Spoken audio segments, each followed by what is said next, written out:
नमस्कार, आदाब, सत श्री अकाल, आदर, अभिनंदन, आभार। मैं हूं अनुराग अखौरी और आप देख रहे हैं रोज प्लस। आज हमारे साथ बात करने के लिए हैं यूएई में काम करने वाली एक सीनियर टीचर मिसेस हर्षिता जी। तो हर्षिता जी, आपका हार्दिक स्वागत हमारे इस शो पे। Thank you so much. तो हर्षिता जी, सबसे पहले तो हम आपसे ये जानना चाहेंगे कि आप इंडिया में कहाँ से हैं? मैं इंडिया से बिलोंग करती हूँ, राजस्थान, अजमेर, जो कि एक बहुत नॉर्मल सिटी है बट स्मार्ट सिटी है। और मेरी एजुकेशन भी जो है स्कूलिंग एजुकेशन है वो भी वहीं से हुई है। मेरी जो ग्रेजुएशन पोस्ट ग्रेजुएशन है वो जयपुर से हुई है। अच्छा, तो आप अपनी पढ़ाई लिखाई आपने राजस्थान के जयपुर शहर से की है? जी, बिल्कुल। तो आप इंडिया में कुछ टाइम काम करने के बाद जाके फॉरेन में सेटल हुई, या आप फॉरेन में सेटल होने के बाद अपनी टीचिंग प्रोफेशन की स्टार्ट की हैं अपनी करियर? अनुराग जी, टीचर जो एक वर्ड है ना, आई थिंक वो मेरे अंदर बचपन से ही था। क्योंकि जब मैं बहुत छोटी थी तब से ही ब्लैक बोर्ड और चौक लेके I start with my siblings, I start with my neighbours and all. तो when I was in 10th grade तब से ही मैंने अपना टीचिंग करियर स्टार्ट कर दिया था। अगर मैं उसे सही मायने में एक शब्द देना चाहूँ तो I start my teaching from 10th। Okay, उसके बाद स्लोली जब मैं सीनियर क्लासेस में आई तो मैं जूनियर्स को पढ़ाने लगी। It's really free. कभी ये नहीं एक्सपेक्ट किया कि मुझे कुछ रिटर्न मिले, क्योंकि मेरे पापा ने मुझे हमेशा यही सिखाया कि टीचिंग देने का काम है, इट्स अ विद्या दान। तो हमेशा उसको फॉलो करते करते स्कूलिंग, कॉलेज, पीजी, ग्रेजुएशन सब ऐसे ही किया। And after marriage I settled here. बहुत सही, मतलब इन्होंने तो पूरे बहुत अच्छे से एक्सप्लेनेशन दी कि टीचिंग के बारे में इन्होंने कैसे स्टार्ट की बहुत अर्ली। तो हर्षिता जी चूँकि एक यूएई में सेटल हैं फॉर लॉन्ग टाइम, तो इनसे हम जानना चाहेंगे, क्योंकि ये जैसे बता रही हैं कि ये राजस्थान के अजमेर शहर से हैं। तो हमारी प्रश्न आपसे ये है कि कितनी स्ट्रगल होती है जब आप अपने शहर से निकल कर किसी फॉरेन कंट्री में जाके सेटल होते हो और वहाँ आप एक मुकाम हासिल करते हो। तो इसके बारे में आप थोड़ी गाइडेंस दीजिए और अपनी ओपिनियन बताइए, क्योंकि जो बहुत सारे लोग हैं इंडिया में जो कि फ़ॉरेन जाके सेटल होना चाहते हैं, लेकिन उनको पता नहीं है कि कैसे, क्यों अपॉर्चुनिटी कैसे मिलती है। तो आप चूँकि आप टीचिंग लाइन में भी हैं और आप इस फील्ड से हैं, तो आप अपनी एक ओपिनियन दीजिए, अपनी जो भी आपकी व्यूज़ हैं हमारे ऑडियंस को बताइए। आई थिंक स्ट्रगल किसी में भी कम तो नहीं होता है, बिकॉज स्ट्रगल, अगर आपको आगे बढ़ना है मतलब स्ट्रगल है ही, चाहे वो फील्ड कोई भी हो। सबसे बड़ा जो बैरियर मेरे स्ट्रगल लाइफ में आया वो था मेरी लैंग्वेज और कॉन्फिडेंस। क्योंकि बहुत लोग ऐसे होते हैं जिन्हें आता बहुत कुछ है लेकिन एक्सप्रेस नहीं कर पाते, उसे दुनिया के सामने बता नहीं पाते कि उनके अंदर कितना खजाना बना हुआ है। तो जो मेरे लिए प्रॉब्लम थी वो थी लैंग्वेज, बिकॉज मैं हिंदी मीडियम से थी। When I took admission in BCA तो वो इंग्लिश बैरियर बहुत आया। देन क्योंकि मेरे को ऐसा लगता है नेवर गिव अप, जो आए ना एक्सेप्ट करो। क्या होगा, एक बार गिरोगे, 2 बार गिरोगे, एक दिन तो ज़रूर पहुंचोगे। और वैसे भी हमारे हरिवंश राय बच्चन जी ने कहा है ना कि बढ़ते जाओ, कभी नहीं रुको। एक चींटी भी अगर चढ़ती जाती है कभी नहीं रुकती है, तो हम तो इंसान हैं। तो क्यों ना हम हमेशा कोशिश करते रहें। स्ट्रगल हर फील्ड में आएंगी, और यहाँ पर भी मेरे ख्याल से अगर सेटल डाउन होने के लिए अगर प्रॉब्लम आती है तो मेन चीज़ होता है आपके कॉन्टैक्ट्स और लैंग्वेज का ही फ़र्क होता है। बिकॉज़ अगर आपके कॉन्टैक्ट स्ट्रॉन्ग हैं तो सबसे पहले लोगों से मिलना शुरू करो। जैसे ही आप लोगों से मिलना शुरू करोगे, क्योंकि माउथ टू माउथ से बेटर सोशल मीडिया आज तक है ही नहीं और ना कभी होगा। So you start your make to contacts and improve your self. Thank you. बिल्कुल, बहुत अच्छे से हर्षिता जी ने इस प्रश्न का आंसर दिया है, और इन्होंने हरिवंश राय बच्चन जी की कविता भी से इस प्रश्न को ऐड करके रिलेट किया है। बहुत सही, क्योंकि हर्षिता जी एक टीचर भी हैं और बहुत एक्सपीरियंस टीचर हैं। तो हम हर्षिता जी से ये जानना चाहेंगे कि हर्षिता जी, देयर आर, मतलब स्टूडेंट्स जो होते हैं ना, डिफरेंट टाइप्स के होते हैं। कुछ होते हैं बहुत इंटेलिजेंट होते हैं, कुछ एवरेज होते हैं, कुछ वीक होते हैं। तो एज ए टीचर आप कैसे एक प्रॉपर बैलेंस क्रिएट करती हैं, क्योंकि टीचर के लिए हर एक स्टूडेंट इम्पॉर्टेंट है।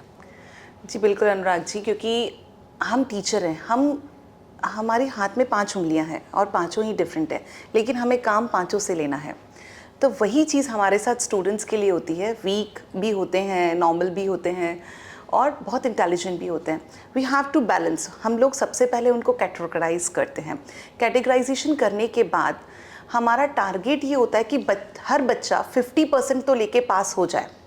उसके बाद जो इंटेलिजेंट हैं उनके ऊपर हम वर्कआउट थोड़ा सा अलग सेशन लेके करते हैं, ताकि उन्हें यूट्यूब वीडियोस हुए, एक्स्ट्रा वर्कशीट्स हुई, एनसीईआरटी क्वेश्चन पेपर्स हुए, तो हम उनको ज़्यादा प्रैक्टिस देते हैं।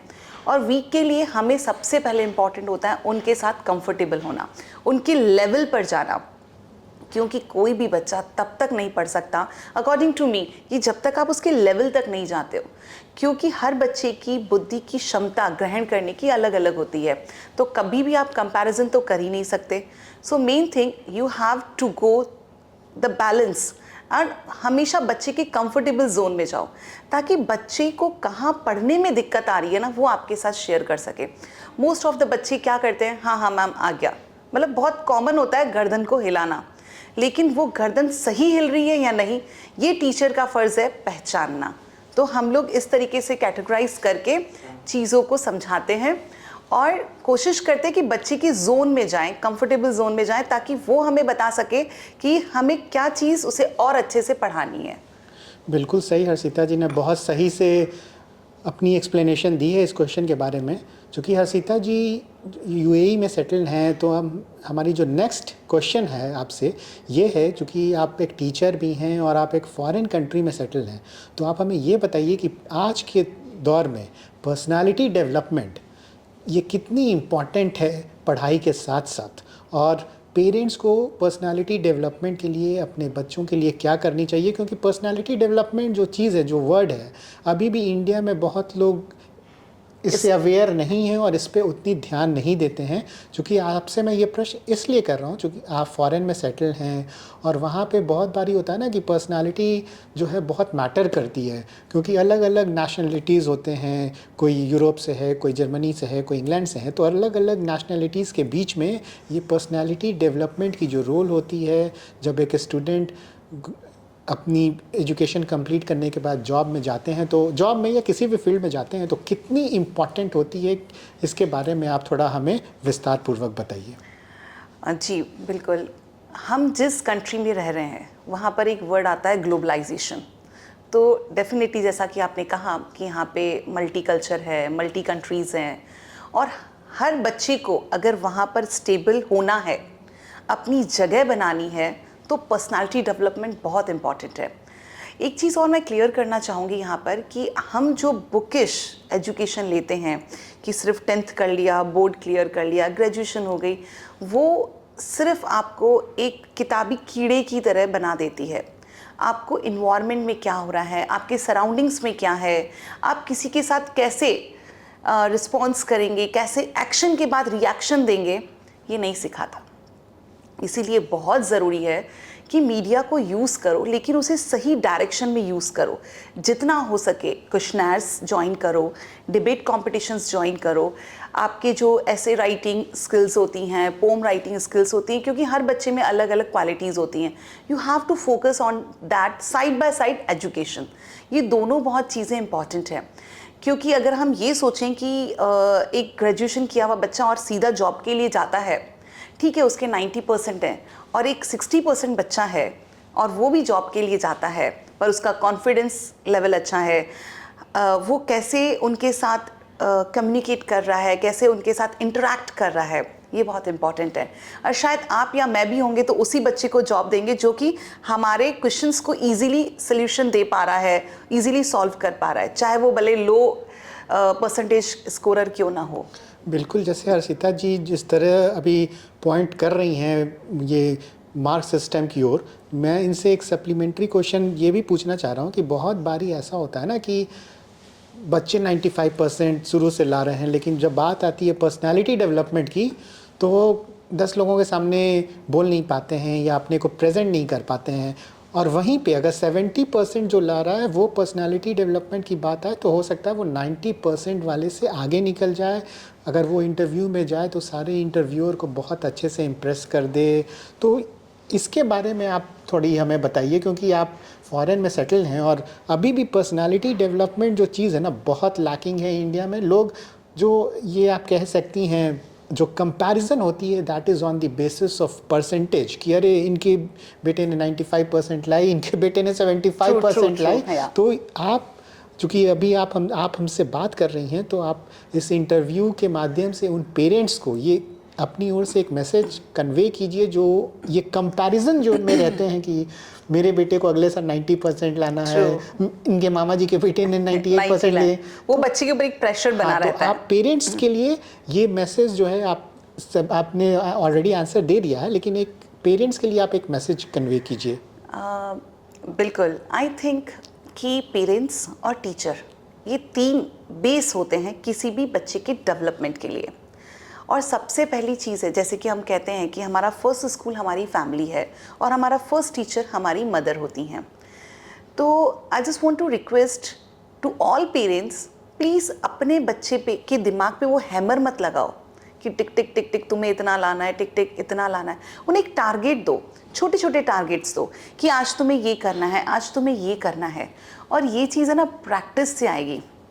अगर आपने 4-5 साल स्टार्टिंग के बच्चों को आराम से मौज मस्ती करने दिया, मोबाइल दिया, एंजॉय किया, and after 6th grade you are saying कि बेटा अब तो हमें परसेंटेज चाहिए, अभी हमको ये चाहिए, तो ऐसा नहीं होगा। आई थिंक बच्चे के साथ साथ पेरेंट्स को काम करने की ज़रूरत है। पहली बात, बच्चे के साथ थोड़ा सा टाइम स्पेंड करो।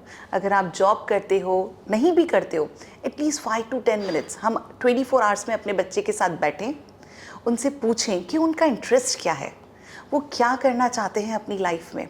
उसके बाद उस हेजिटेशन लेवल को ख़त्म करिए, जहाँ पर बच्चा ये सोचता है कि मैं अपने पेरेंट्स को बताऊं या नहीं। कई बार बच्चे बता ही नहीं पाते कि वो क्या करना चाहते हैं। This is very important. और ऐसा तो हम सभी जानते हैं कि, और हम करते भी हैं कि हाँ फ्रेंड्स बन जाएं बच्चों के। नहीं, देखो कई बार फ्रेंड्स बनने के बाद भी क्या होता है, बच्चे उसका गलत फ़ायदा उठाते हैं। आपको उस घोड़े की क्या बोलते हैं, कमान को हाथ में रखना है, कभी छोड़ना है और कभी पकड़ना है, तभी वो घोड़ा जो है ना वो सही डायरेक्शन में जाएगा। तो इट्स वेरी इंपॉर्टेंट कि कहाँ आपको पकड़ना है और कहाँ आपको छोड़ना है, ताकि बच्चा आपका सही डायरेक्शन में जाए। उसके लिए बच्चे को टाइम दें। कोई कोई बच्चे शाय होते हैं जो अपने व्यूज़ को एक्सप्रेस नहीं कर पाते हैं, उनके लिए बहुत सारी स्पेशल क्लासेस होती हैं। पर्सनालिटी डेवलपमेंट क्लासेस हैं, इंग्लिश क्लासेस हैं, कम्युनिकेशन स्किल्स हैं। तो बच्चे को साइड बाय साइड वीकेंड पे वो ज्वाइन करवाइए। इवन स्कूल्स में भी छोटे छोटे कंपटीशन इस बेस पे होते हैं, उनमें बच्चे को इनकरेज करिए कि वो पार्टिसिपेट करे। जीतेगा हारेगा doesn't matter, but at least participate करवाना बहुत इंपॉर्टेंट है कि बच्चा टाइम दे उस चीज़ को, और पढ़ाई से ज़्यादा भी उसको भी इम्पोर्टेंस सेम लेवल पे दे। और दूसरी चीज़, कंपैरिजन को तो क्रॉस कर दीजिए, क्योंकि ज़रूरी नहीं है कि एक फ़ोटोग्राफ़र एक डॉक्टर बन पाए। आजकल तो हर फील्ड के अपने अपने बहुत अच्छे अच्छे पॉइंट्स हैं और हर बच्चा चढ़े। बस यही अपने बच्चे को ब्लेसिंग्स दीजिए और उससे मोटिवेट कीजिए।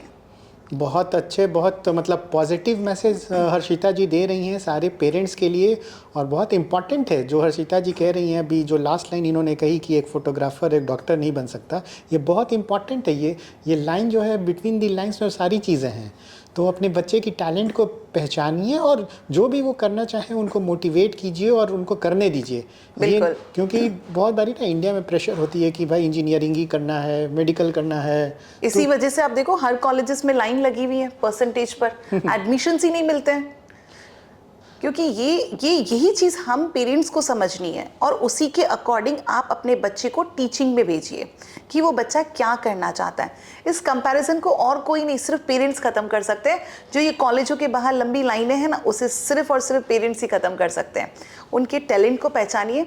और एक बहुत अच्छी चीज़, because I am very spiritual, अपने बच्चे को रोज़ दुआएं दीजिए, ब्लेसिंग्स दीजिए कि वो जो करना चाहता है ना उसका साथ दीजिए, क्योंकि माँ बाप की दुआओं से बढ़कर कोई ट्रेजर नहीं है। हमेशा अपने बच्चे को ब्लेसिंग्स और मोटिवेशन, ये 2 चीज़ें याद रखिए, फिर देखिए आपका बच्चा आपको कहाँ मिलेगा। देखिए कितनी इमोशनल मैसेज हर्षिता जी दे रही हैं, और बहुत इम्पॉर्टेंट है ये सारी चीज़ें।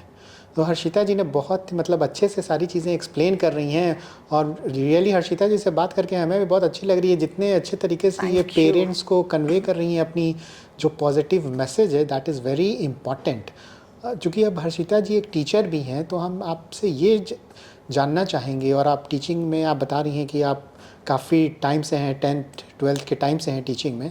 तो जो आज के दौर में जो न्यू टीचर्स होते हैं, उनके लिए आपकी क्या मैसेज है? क्योंकि बहुत बारी टीचर्स को ट्रीट करनी नहीं आती है किसी बच्चों को। बहुत सारे टीचर्स बहुत स्ट्रिक्ट हो जाते हैं, कुछ लिबरल हो जाते हैं। जैसे स्टूडेंट्स जो है ना, जो स्ट्रिक्ट टीचर हैं उनसे ज़्यादा कंफर्टेबल नहीं हो पाते हैं। तो इस टॉपिक पे थोड़ी आप अपनी व्यूज़ दीजिए हमारी ऑडियंस को, और जो भी न्यू टीचर्स भी सुन रहे होंगे उनको भी आइडिया लगेगी इसके बारे में।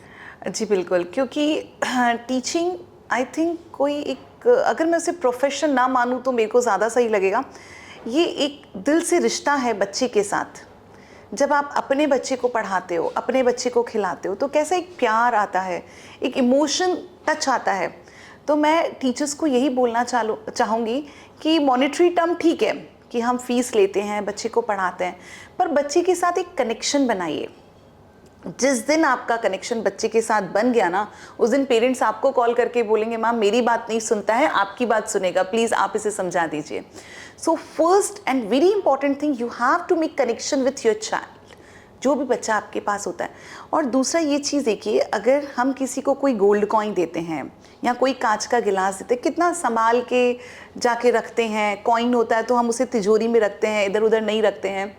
वैसे ही जब पेरेंट्स कोई बच्चा आपको सौंपता है तो आप उसे हाथों में बहुत केयर और लव से हैंडल कीजिए। बहुत इम्पॉर्टेंट है, क्योंकि उसने अपना फ्यूचर आपके हाथों में दिया है। तो कहीं ना कहीं कनेक्शन बना के उस जो वैल्यूएबल थिंग आपको दी है उसे धीरे धीरे, जैसे हम प्लांट्स को खाद देते हैं, सनलाइट ऐसा देना शुरू करिए। देखिएगा आपकी टीचिंग स्किल्स तो बढ़ेंगी, प्लस बच्चों की ट्रस्ट आपको मिलेंगे। और सबसे बड़ी चीज़ होती है बच्चों का ट्रस्ट, रिस्पेक्ट और प्यार। ये सबसे ज़्यादा इम्पॉर्टेंट है। मुझे पता है टीचर्स डे होता है या जिस दिन बच्चों का रिजल्ट आता है ना, पूरा टेबल चॉकलेट से भरा होता है। चॉकलेट्स आर नॉट इम्पॉर्टेंट, लेकिन जो उन्होंने अपना प्यार हमें दिखाया, जो उनके मार्क्स पहले 20 में से 10 आते हैं, आपके पास आया वो 17-18 तक हुआ, आपके लिए भी सच मानिए इससे बड़ी खुशी हो ही नहीं सकती जब पेरेंट्स खुशी से आपको ये बोल रहे हैं ma'am because of you and thank you. तो सबसे बड़ा जो फीलिंग आपको यहाँ फील होता है ना, उससे बड़ी कोई ब्लेसिंग नहीं है आपके लिए भी। बहुत ही अल्टीमेट आंसर दिया है हर्षिता जी ने।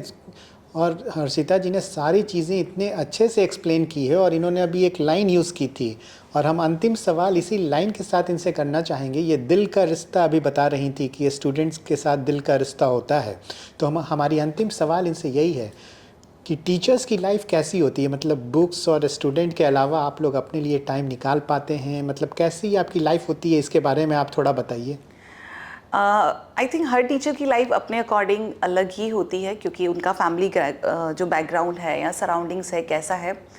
लेकिन सबसे इम्पॉर्टेंट ये चीज़ है कि टीचर जो है ना, वो सच्चा टीचर वही है जो कभी गिव अप नहीं करता, कि स्ट्रगलिंग करनी पड़ रही बच्चे से, बच्चे को छोड़ दे, नहीं, कभी गिव अप नहीं करता। दूसरा, हमेशा अपनी नॉलेज को इन्हांस करने की कोशिश करता रहता है, क्योंकि जो रुक गया टीचर तो फिर वो बच्चा भी रुक जाएगा। तो इट्स वेरी इंपॉर्टेंट कि आप अपनी नॉलेज को every day every minute enhance करें। आज सपोज आप किसी इवेंट में जा रहे हैं तो भी आप बहुत सारी चीज़ें सीखते हैं, how team is managing, how team is organising and all. अगर आप स्पिरिचुअली जाते हैं तो भी आप यही सीखते हैं कि चीज़ों को कैसे समझना है, प्रॉब्लम्स कैसे सॉल्व करनी है। तो टीचर के 2 कीवर्ड्स हैं, never give up and never stop. Grow करिए हमेशा और सीखते रहिए। और दूसरी इंपॉर्टेंट चीज़ यही है कि हम बच्चे के साथ कनेक्शन बनाने के बाद कंफर्टेबल फील कराएं उसे। तो इन चीज़ों पे अगर हम फोकस करेंगे तो डेफिनेटली, और सैटरडे संडे तो हमारे पास होता ही है, सो इट्स बेटर अपने लिए भी जिएं, अपनी फैमिली के साथ भी इंजॉय करें, और दूसरी चीज़ों को भी एक्सप्लोर करें, क्योंकि दूसरी चीज़ें भी आपको बहुत कुछ सिखा के जाएंगी, और वो चीज़ें आप अपने बच्चों के साथ अप्लाई कर सकते हैं।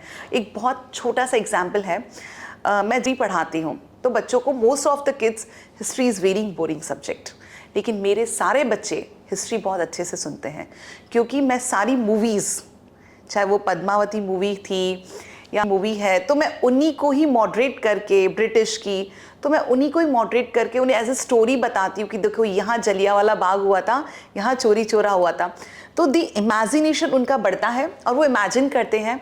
तो कोशिश करें कि हम जो चीज़ देख रहे हैं उन्हें अपने बच्चों के साथ रिलेशनशिप बनाने में उसको ही को इनपुट डालें, फिर देखिए आपका रिजल्ट कैसे आता है, डेफिनेटली आएगा। तो हमारे सारे प्रश्नों का उत्तर हर्षिता जी ने बहुत अच्छे से दिया, बहुत अच्छे से सारी एक्सप्लेनेशन इन्होंने दी और पेरेंट्स के लिए भी बहुत अच्छी गाइडेंस इन्होंने दी है। और हम उम्मीद करते हैं जो भी ऑडियंस से सुन रही होगी उनके लिए बहुत ही इम्पॉर्टेंट होगी ये इंटरव्यू, उन्हें बहुत ज़्यादा बेनिफिट मिलेगी ये सारी एक्सपीरियंस हर्षिता जी की सारी ओपिनियंस सुनने के बाद। तो thank you so much Harshita ji, thank you so much for your time. Thank you so much sir, आपने मुझे ये प्लेटफॉर्म दिया ताकि मैं और बच्चों तक अपनी फीलिंग्स और पेरेंट्स तक अपनी चीज़ें पहुंचा पाई। So thank you so much, thank you.